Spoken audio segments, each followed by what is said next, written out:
Just to let everyone know, we will be recording this presentation. So if you join late and or if you know people who are joining late, just please let them know that we will have this posted and can be consulted later on. As the presentation goes on, feel free to write any questions in the chat window. We will have some time at the end of this presentation to go through a bit of a Q&A session, but we'll also have some questions posted on a document on the site as well for anyone to consult to later on. Without any further ado, I think I will pass it over to Javiera Charad with Nestle, who will provide some opening comments on Nestle and the RFP, and then we'll hand it over to Dr. Timothy Pearson with Winrock, who will give some more specific details on the RFP. So again, thank you all for being here, and Javiera, feel free to take it away. Thank you, Cody. Good morning, good afternoon, everyone. Welcome to this webinar on this climate change RFP. Thank you as well for your interest of being wanted to be part of this exciting sustainability journey with us. I'm Javiera. I have been working for Nestle for a couple of years now in the sustainability team based in Switzerland, where the headquarters are. As well, we're very excited to have published our Nestle Net Zero Roadmap last year, which I will be covering briefly before going into the detail of the RFP. As well, just for your information, we are working with Winrock and really kind of very happy working with them and building on their expertise on the topic. We have been designing together the RFP that we will be presenting to you, and as well they are supporting Nestle and the team really in the assessing and recommendation on the different applications. And before moving on, just I wanted to share with you first a little bit of our journey. So we have been working on sustainability for a couple of years now. I can say that we have been accelerating our efforts. We committed a couple of years ago now our intention to go to net zero by 2050 and publish our roadmap on how to get there last September. So in 2018, we have assessed our footprint along the entire value chain. And Sophia, if we move to the next slide, please, you can see here the results. So the emission covered by our net zero pledge amounts to 92 million tons of CO2 along the entire value chain. Now, out of this 92, a big proportion comes from our raw materials. You can see here the split within the blue. We have dairy and livestock really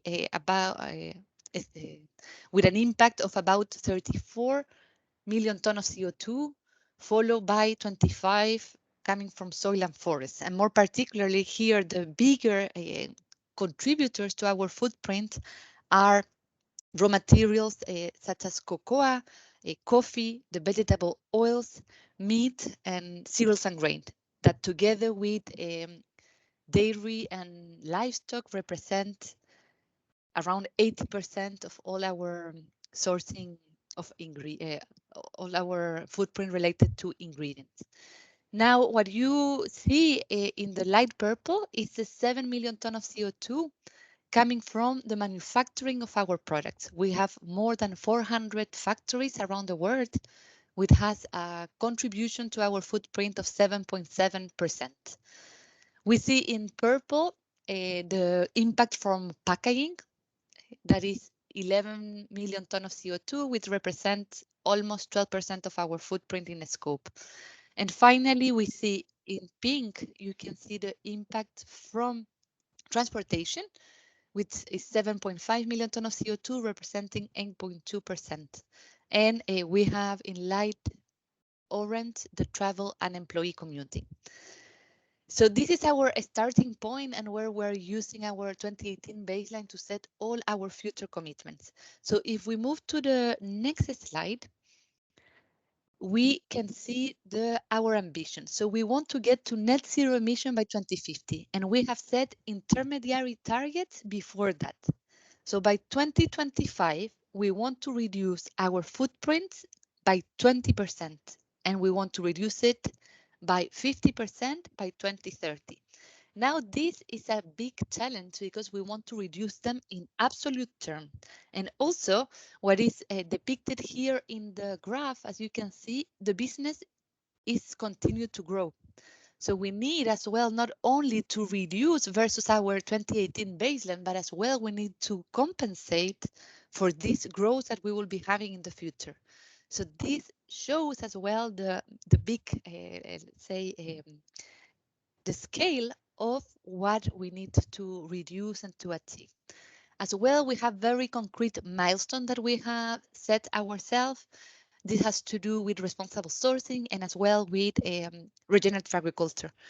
We said publicly in our roadmap that we want to source 20% of our key ingredients through more regenerative agriculture practices by 2025 and increase that percentage from 20 to 50 by 2030.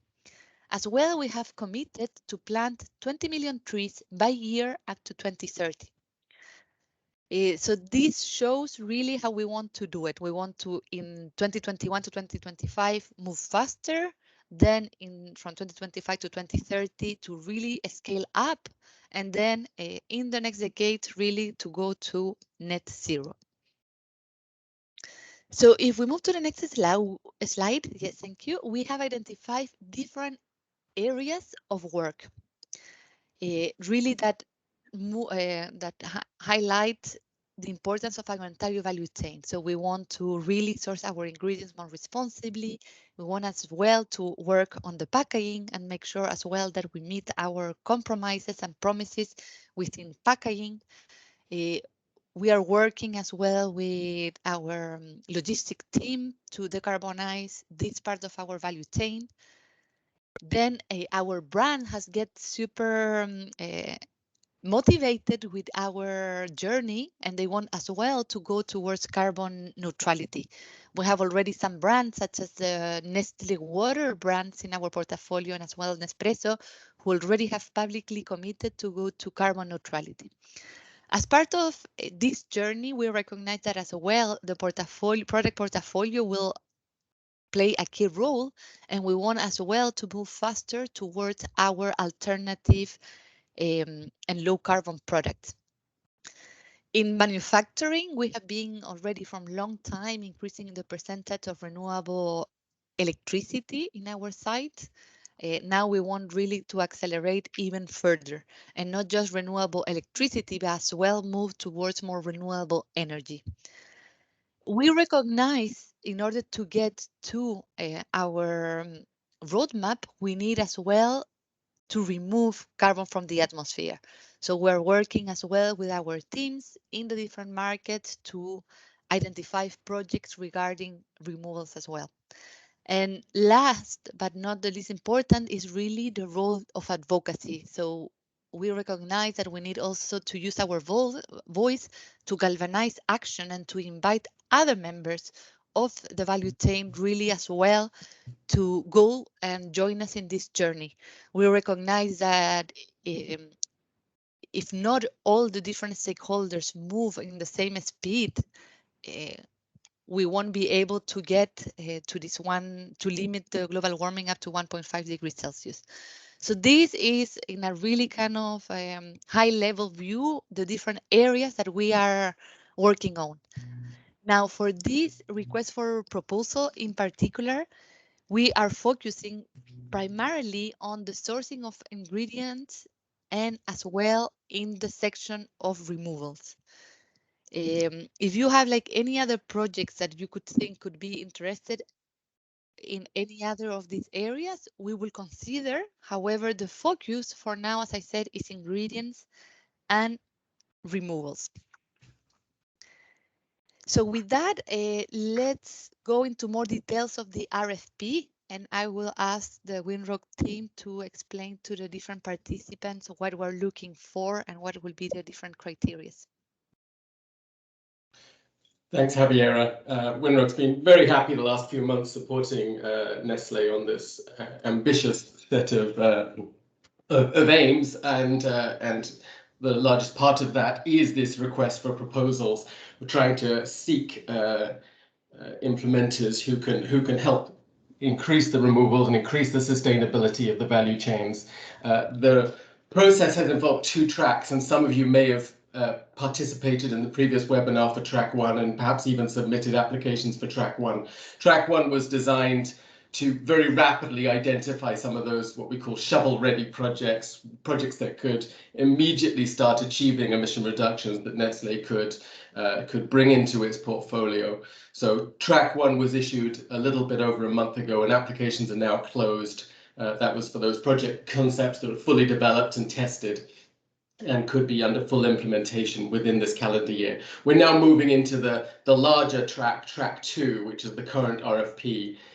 This can be for project concepts that are at earlier stages. We're looking for projects that will be developed and implemented through 2022. And there is a strong possibility and even a big advantage to some degree of co-development with Nestle on these projects to ensure that the projects can fit within the insetting view of this piece of work. Next slide. So the criteria for project selection, this may be different than something that you may have seen in other places where it's just a request for proposals for offset projects. It is highly important that any project that gets selected are closely linked to Nestle's value chains. These are supposed to contribute to reducing Nestle's emissions and helping Nestle meet its net zero targets. So it's critical that there be that linkage to Nestle value chains. There also has to be a readiness to achieve emission reductions within the next couple of years. This can't be for large emission reductions that we're expecting 10 or 15 years out. This is expected to be a rapid contribution. In terms of evaluation, there will be a prioritization, of course, on cost. It's an important criteria in any situation. Scalability, ideally there'd be a relationship developed with some of the providers where the projects could be grown through time and have an increasing contribution. And of course, on the quality of the project. We're expecting projects to follow an existing methodology that's been approved under a standard and will assure the quality of the projects that exist. Linked to that, there has to be proof of additionality. We absolutely insist that the projects are a contribution to emission reductions in the atmosphere that would not have occurred under business as usual. And for the same reason, we require a consideration of permanence and of leakage. Next. So for project eligibility, we're looking for that linkage to Nestle value chain. So that could be existing. You may operate with farms or suppliers that already know they're supplying to Nestle, and that's a fairly ideal situation. And if that's the case, we strongly encourage you to apply. The alternative is you have experience in Nestle supplier countries and a willingness to link to the Nestle value chains. So that could be projects that have experience on landscapes that currently supply to Nestle, cocoa landscape in the country that supplies cocoa, for example, coffee, and any of these different products. And those could be landscapes adjacent to farms. It does not have to be on-farm projects, or it could be on-farm projects in Nestle supplier countries. And if there is an interest in starting or expanding a project and you're open to co-developing the project with Nestle, especially with regard to location, then this is encouraged so that we can further create that close linkage to Nestle's value chain. Next slide.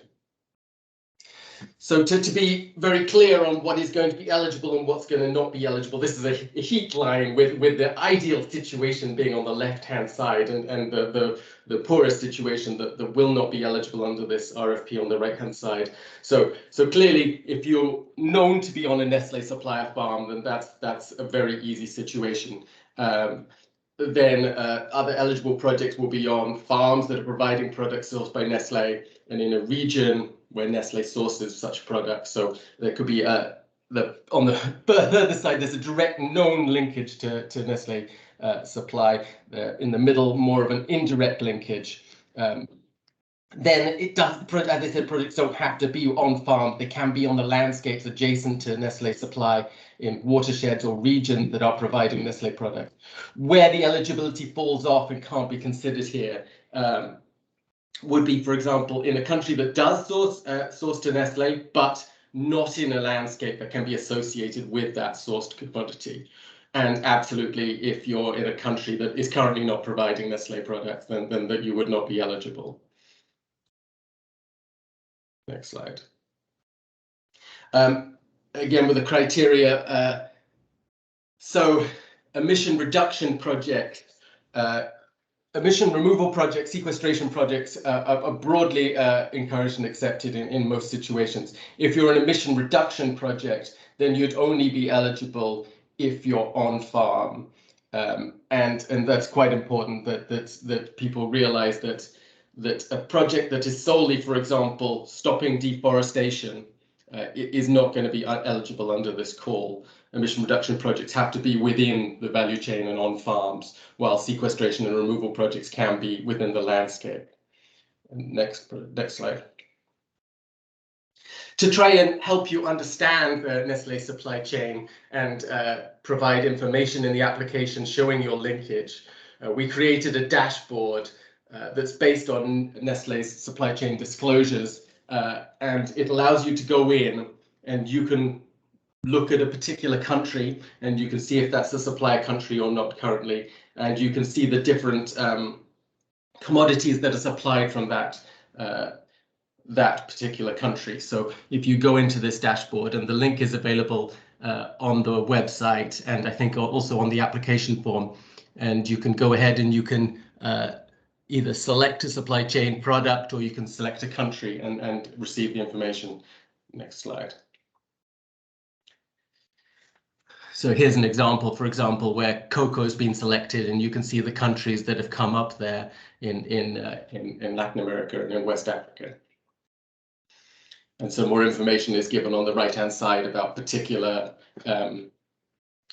country that potentially, if information is publicly available on the suppliers in those countries. So all of this is really supposed to just be source information. Again, if you really directly know that suppliers are coming to Nestlé, then give us that information in your application. In many cases, you won't have that information, and the supply chain dashboard should give you some data that you can use in your application, and also show you situations where we don't want to waste anyone's time if your project is clearly not going to be eligible. So just to reiterate, we need that clear association with Nestlé value chains, either on supplying farms or in supplying landscapes. This is going to be, we want to be clear, an iterative process to determine the insetting qualification. So please tell us what information you know, and if the project fits in all criteria with you, then we would follow up with you and have increasing discussions on your applicability and what the project looks like. But please share whatever information you know, because this is an important criterion, and the extent to which you can help us on this benefits all of us. Again, please be following an existing methodology to help us justify the quality of the emission reductions that are going to result. But there's no requirement to be registered with an existing standard. The projects will be subject to independent verification. We would like to see projects, but it's not required that they be scalable, so there's potential to increase the delivery through time. We want to see a cost-effective contribution to Nestlé's net zero pledges. There should be clear social, livelihood and environmental co-benefits, and it's absolutely important that there's an adherence completely to Nestlé's safeguards. The timeline, you will have seen this a little bit in the RFP, but applications must be submitted by the end of July to those 2 different email addresses given there. Then our process involves analysis of the different applications, and we expect preliminary responses to those applications in early September, and then there'll be that iterative project with the projects that are initially selected as we move forward, ask for more information, potentially move into co-development with you. So please go ahead and send any questions in chat. visit the website to see more information, and continue to submit questions if you don't have them today to the website, and we will endeavor to always rapidly respond and have all questions that have been submitted available with the answers to everyone at any time on that website.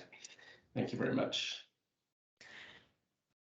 Great. So I'm just going to start by asking a few questions that we've received by email to kick things off, and please continue to put any questions that you have in the chat.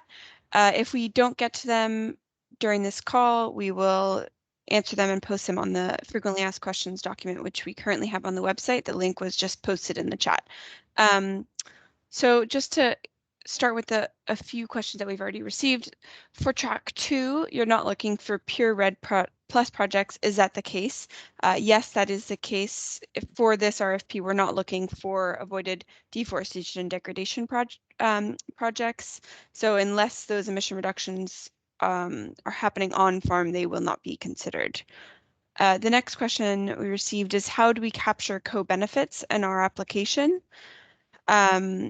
You know, anything more than just carbon or greenhouse gases. And for that, please do see the application section 2, which has a part where you can include anything on your project's contribution to relevant sustainable development goals. The third question we have is, for soil carbon sequestration in agricultural lands, does Nestle have a preference regarding methodologies, given that the Ghgp and Sbti guidance is still under development? So at this time, there's no preference. We prefer a methodology that's under a recognized standard, but there's no specific one we prefer at this time. This question is for Javiera. Will Nestle be adjusting their baseline estimates of GHG emissions based on the more detailed supply chain information generated by these projects? For example, if Nestle uses a generic emission factor for Scope 3 emissions, will these estimates be refined based on any information provided here? Thank you, Sophia. Yes, the answer is yes. We are now in the process of estimating our baseline for 2020 and 2019 as well. Now, a big challenge that we have is primary data. We have used the majority of our footprint has been calculated on secondary data. Now we're working closely with suppliers really to try to get from them really very concrete and specific emission factors that we will definitely take into consideration for our footprint assessment. Now we are also welcoming really very concrete information from the projects that will definitely include in our footprint going forward. Great. The next one is there any guidance regarding budget limits or how to present the budget? For the application, please fill in the section where you are asked to enter the budget, how much is from the project, let's say, costs will be allocated or that Nestle will need to cover. This needs to be very clear in the application. Now, regarding a budget, it will really depend on the size of the project and how much are going to be the emissions. One of the key criteria, as Tim mentioned, is really what we call the net impact value, looking at how much Swiss franc will cost by ton of CO2, and then this really depends as well on the nature of the project, whereas it has to do with a reduction of emission for our dairy supply chain, or whether it has to do with other type of categories of intervention, regenerative agriculture, removal, agroforestry. So it really varies, and we look at what is the type of project, how much is going to be the emission, the ton, and then we look at different matrices for the assessment. Great, thanks, Javiera. Moving on, is there openness to decarbonizing transportation as part of the value chain? Yes, so this is an important part as well of our footprint. We are working on different projects to decarbonize this part of the value chain. We are focusing on this RFP really on ingredients and removals. However, if you have a concrete project on transportation that is strictly connected to our value chain, please submit. We will definitely consider it. Just what is important, and one as well to highlight the point that Tim says, we're looking here for insetting. We are not interested in offsetting projects. Really, we want this connection with our value chain, and this is very important. Great, so just moving on to some of the questions we've received in the chat. The first one is, how has Nestle identified current carbon emissions? Do you use monitoring tools or specific services to do so? On the estimation of our footprint, we have worked with a expert company that do climate change inventory, looking at really, for example, for ingredient, how much is the amount of ingredients that we buy from the supplier, understanding also what, when available, what is the emission factor that we get from the supplier. If not, we have used secondary data. Now, we have received as well from that for different suppliers, different projects, and we are really working with them to try to understand the projects, and more importantly as well is which will be the emissions before the project and after. So then we are able to accurately or more accurately estimate those impacts going forward. Great, thank you. So moving on, what if there is no methodology such as Ocean CDR? I think maybe Tim, that one's directed towards you.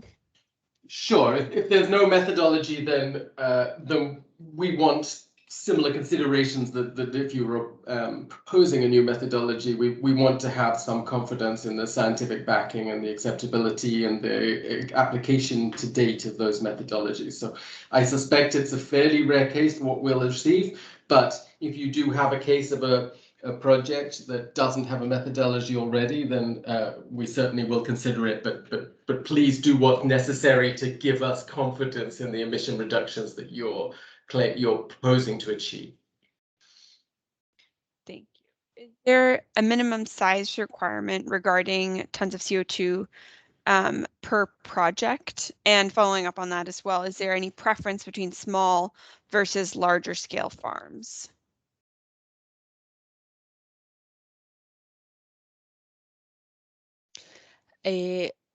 Regarding the small, medium, and large farms, really at this time we don't have a priority on that. So yeah, please submit the projects that you have. We will consider them after. Great. And go on, Sophia. No, and just regarding the minimum size for tons of CO2 per project. No, we don't. We don't have a minimum. Great. Will Nestle's net zero strategy be aligned with the net zero criteria set by the Science Based Targets Initiative? In their first publication, the Sbti, there is a clear emphasis on high permanence and durability of carbon removal projects. Yes, thank you for this question as well. Our targets that I explained before, the 20% reduction by 2025 and halving by 2030, has been submitted to the Sbti and has been approved by them. That we follow strictly what the Sbti protocols are. So we're fully aligned with it, and this is why also we're focusing and emphasizing so much on this insetting. We really want to make sure that the reductions and removals are connected with our value chain. Great. What is meant by co-development with Nestle? So I believe this is in reference to the slide where we said there would be an opportunity for co-development. I can take this and Javiera can give more information. The idea of this is that in many cases, project developers will not be able to immediately identify whether or not their project is an insetting project by location. And some locations may, by happenstance, qualify and others may not. But if you have a project intervention in a country, if you have experience doing sustainable agriculture in a particular country, or tree planting, or any number of other activities, and are open to implementing those projects in new locations, then the opportunity does exist to demonstrate your experience, demonstrate that you can do this in a cost-effective and efficient manner, and there can be some degree of co-development where we can work with you to identify locations going forward that would be a guaranteed insetting location for Nestlé. Thanks. What is your target blended price per ton carbon dioxide overall? If there is one. So we are using different net impact value internally, depending really on the type of the category of intervention.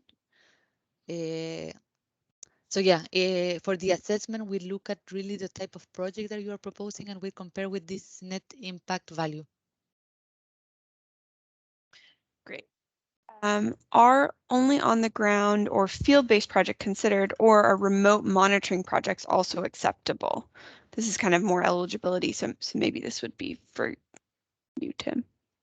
Yeah, I'm not necessarily sure I know exactly. I mean, clearly it requires on-the-ground implementation.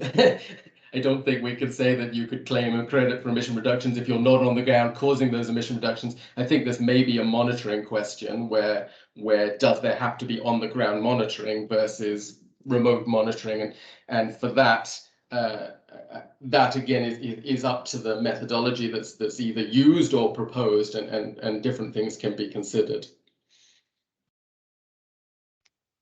Great, moving on. Can you elaborate a little bit more on the possibility for upfront financing of potential activities? So this is a little bit linked to the co-development question, but more specifically focusing on the upfront financing rather than co-development. For that, I mean, yes, we are open to consider upfront financing of potential activities. However, to be concrete, what we're going to start looking is how much is going to be the cost per year for us and what will be the benefit. So if on, let's say, 2022, there will be a cost associated to be paid upfront, but not benefit coming from the same year, then the project by default will not be so attractive compared with a project that have for the same year cost and benefit. So yes, we will consider it. However, when it comes to the comparison with one to another, this might drop. Yeah, thanks. So the next question we have is, are RFP responses confidential or public? I think confidential. Maybe Tim can confirm. Absolutely, yeah. Any application is confidential. I don't know. I think once projects are accepted into the pipeline, this is not fully defined, but I think there will be, Javiera, correct me, but I think there'd be a disclosure on the accepted projects that are operating, but any applications are certainly confidential. Yes, confidential. So on the application, I myself receive it, the Winrock team receive it, then we assess it, and then we will communicate the results to you all. Then whether we want in the future to communicate on the projects that we will be doing with you, then this, yes, we can do it, but the application is strictly confidential. Great, thank you. How do you evaluate additionality in different project types? Again, we're not saying it's a one-size-fits-all, but we're looking to have confidence that the activity would not have happened in the absence of Nestlé's net zero financing. And so it's certainly possible to propose different approaches, but most commonly we will expect the accepted methodology you're following to have an approach, whether that be Vera or CDM gold standard, any number of different standards that you could end up be following the methods from, and we'll expect adherence to their additionality requirements. But necessarily, yes, there has to be a demonstration that we can have confidence of that that the activity is additional to the atmosphere. Thanks. So the next question is on timing. And we have a few questions. Just a reminder to everyone posting questions in the chat, please do take a look at the frequently asked questions document we have maybe your question will be there already. But to move on with this question, what is the most relevant time horizon in terms of your carbon removals? So you mentioned 15 years is already on the long side.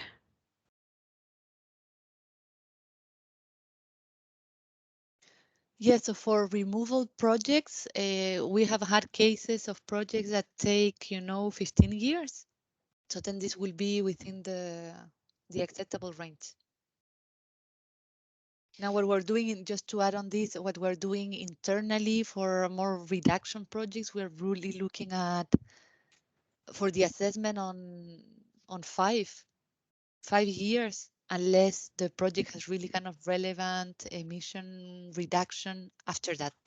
And as well, whether the project has to do with CapEx, where we consider also longer period of time. Okay, the next question we have, so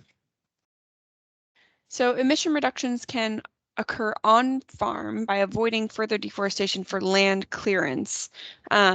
Would this therefore not be eligible even though it would be within the value chain? So there's two parts to that, right? If you follow the Sbti criteria, then that sort of emission reduction project is not eligible. And so if it were a project that's solely focused on avoided deforestation and nothing else, then it would not be considered. I believe we will consider projects for which there is a range of different activities happening, maybe some sustainable agriculture, some tree planting, and some avoided deforestation. Those projects could be considered, but if the sole focus is avoided deforestation, we can't consider it this time. Thanks, Tim. What is the total volume of offsets that Nestle is looking to purchase? And what about per year? And then another question regarding timing, but more on the agreement. Will you be making medium to long-term agreements?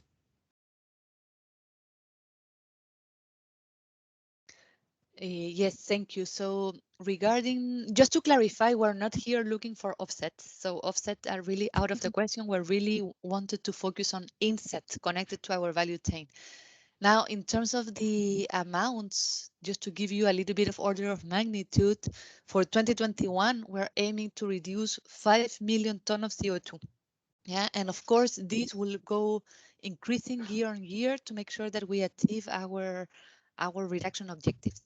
For 2022, as a company, we're focusing on 13 million tons.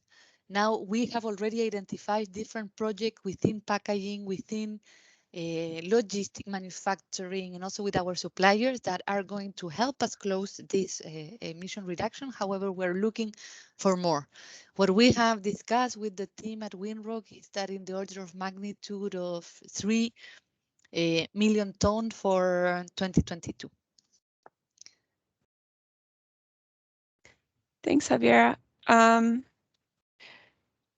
What level of project, let me just read this one through, sorry. Okay, what level of project specificity is desired when proposing alternative low carbon fuels for power generation, heat, vehicle fleets, or materials? Is there a specific venue and application required, or is a general value proposition for insetting projects in the Nestle value chain sufficient? At this stage for track 2, it's supposed to be more on the concept side, so we can get increasing information as the project moves through the acceptance process. So we don't necessarily need to see at this point incredibly detailed information on the projects. But again, we reiterate, we want to see projects following approved methodologies to the extent that it's possible. And so you should be thinking that whatever you're aiming to achieve should be as is required under a methodology, under the CDM or any of the other standards. Perfect. A few more that we still have. Would a project implemented with farmers on Nestle farms regarding energy efficiency or clean cooking be eligible? I do think we have a question on clean cook stoves in our FAQ, and we have previously said that yes, these can be within the scope. Is that correct, Javier, Tim? Yes, that's correct, Sophia. Great. Can you comment how strongly Nestle values permanence in their net impact value? For example, a project that demonstrates it has 1,000-year permanence versus one with just 20 years permanence. I don't think we're looking to have some sort of timeline, say this is 1 year, 20 years, 1,000 years. What we're looking is an analysis of what is the risk to permanence. And so the proposed approach should be followed, where you go through and demonstrate that what's the risk under a number of different categories that the emission reduction you achieve this year could be reversed next year or in any following year. And we will consider that, and the highest risk to projects with the highest risk to non-permanence will certainly be would be problematic for us. Our last question we have here for the moment is that there is understandably a focus on farms and landscapes, but what about seascapes? And how are you thinking about characterizing ocean areas that could be related to Nestle supply chains, especially for ingredients that originate in offshore waters? Again, so I think we have received one question on ocean-based projects, and yes, they can be accepted and considered if they can be tied explicitly to Nestle's fishery value chain. But any more information there on how Nestle is planning to characterize ocean areas?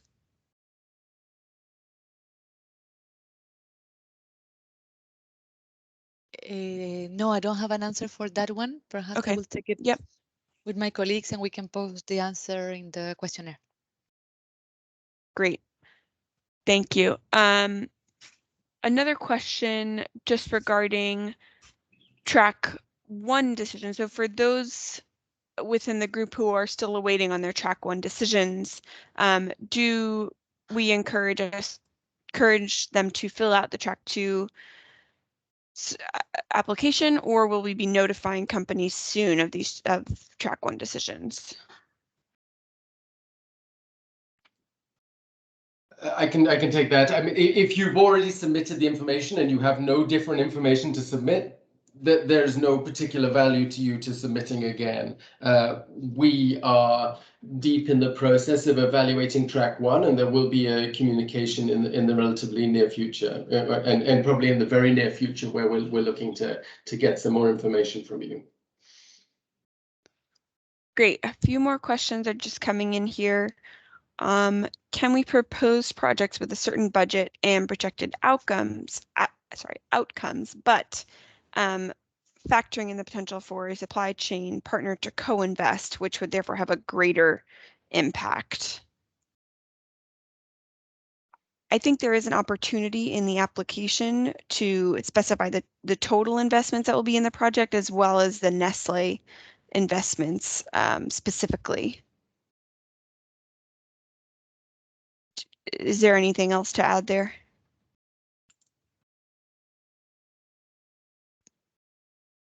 Yeah, I think we'd just say, please propose what you want us to look at, and we'll certainly comment. I don't know that we envisaged, a third party investing and what that would look like. I think that would be potentially on you. Our focus is really on what finance you're looking for from Nestle and what you're looking to achieve in terms of emission reductions. But I don't think we want to limit you in your applications, and we're open to hear what you want us to see.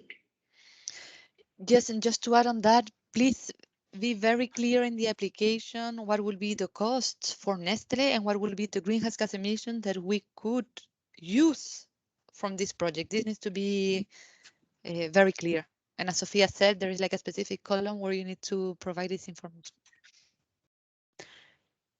Perfect. moving on.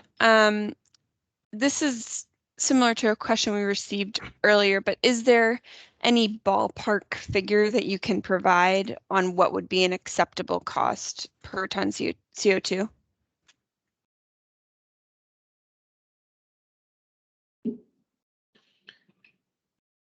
Tim, do you want to share the different grade that we have done? I don't have that directly in front of me, but I think it's very important to understand that it is going to vary by category, and there are going to be more expensive categories than others, and those we would expect to see a higher associated cost and others lower.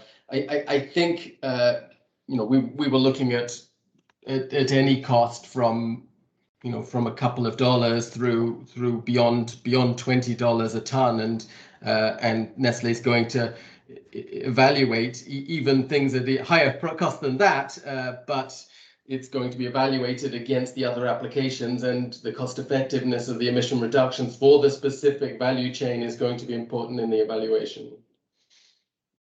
Yes, thank you, Tim. And as just to clarify, it really depends as well on the type of project that you are submitting. It's very different in terms of cost, a removal project or tree planting versus some other projects on dairy where require, a much more activities at higher cost. So I think it depends really on the type of project that you are proposing and how we will compare that with our impact value, net impact value.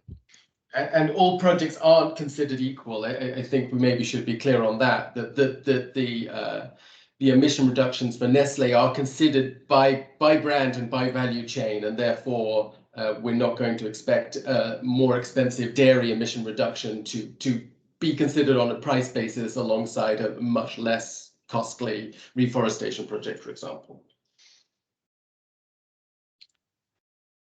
Thanks. So moving on, similar to what you were mentioning, Tim, but different supply chains and different types of projects.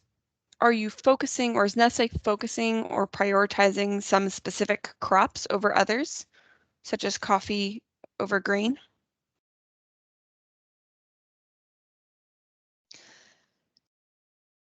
At this time, we're not having a priority where coffee is more important than cereals, so not really. However, it needs to be linked to our raw materials that we are purchasing. This is clear.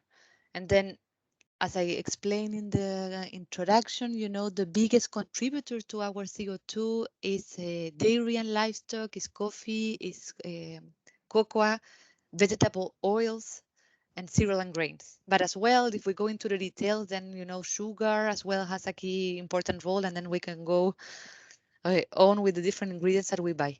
So no preference, but needs to be connected with our value chain. Right, it can't be a product that is not sourced by Nestle.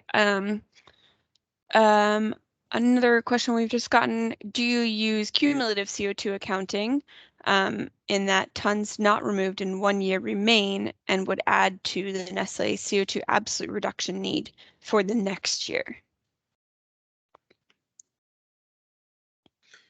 I'm not entirely sure I follow the question, and we may follow up with that in the FAQs, but it should be clear that emission reductions that are achieved in a specific year are those that are counted against Nestle's targets for that year. And if an emission reduction or a removal happens in the following year, then it'll be registered in the following year, etc. Great. I think those are all the questions we've gotten so far. We haven't gotten another in a few minutes. So if anybody has any last questions, please do go ahead and put them in the chat. And if not, we can wrap up, and we'll make sure that these answers are posted online. And if you have additional questions, then please send them in by email, and we will continue to field those questions and provide answers at any time. And I did notice people joining late to the meeting, and we also have been recording this meeting, and the recording will be available probably later today if someone wants to see.